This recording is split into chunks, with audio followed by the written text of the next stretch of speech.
اعوذ باللہ من الشیطان الرجیم بسم اللہ الرحمن الرحیم السلام علیکم ورحمۃ اللہ وبرکاتہ۔ معزز ناظرین کرام، سامعین کرام، آج کی اس ویڈیو میں ایک استخارہ، شادی کے استخارے کے لیے آپ کو معلومات فراہم کی جائے گی۔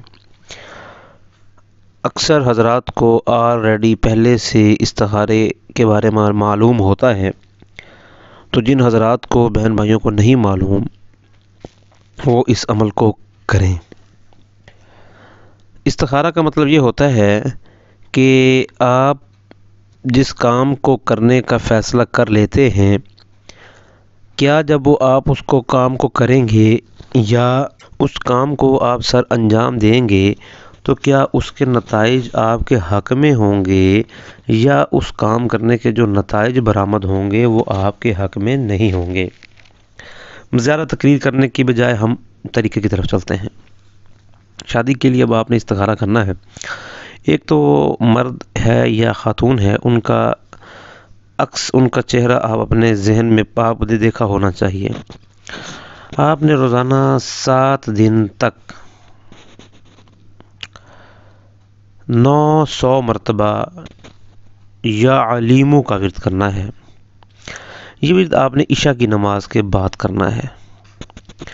یہ یوں سمجھ لیجئے کہ استخارے کا ایک حصہ ہے۔ عشاء کی نماز کے بعد آپ نے 7 دن تک، 7 ڈیز تک آپ نے 900 دفعہ یا علیموں کا ورد کرنا ہے۔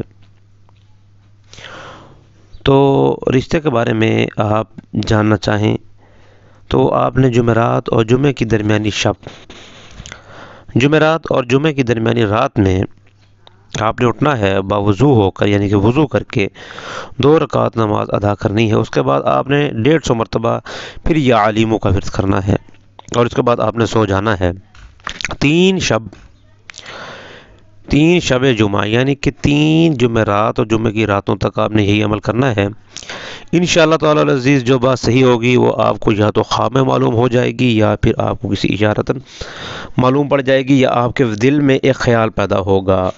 استخارے کے جو نتائج ہوتے ہیں ضروری نہیں ہے کہ وہ خواب میں ہیں، وہ آپ کے دل میں ایک وہم پیدا ہو سکتا ہے، وہ آپ کو ایک خیال میں چیز آ سکتی ہے، آپ کو ایک خواب میں معلوم پڑ سکتی ہے، تو آپ یہ کریں۔ لیکن اس کے پیچھے ایک بات ذہن میں ہونی چاہیے، یقین اور مقصد کے ساتھ، نمازوں کی پابندی کے ساتھ یہ عمل کریں۔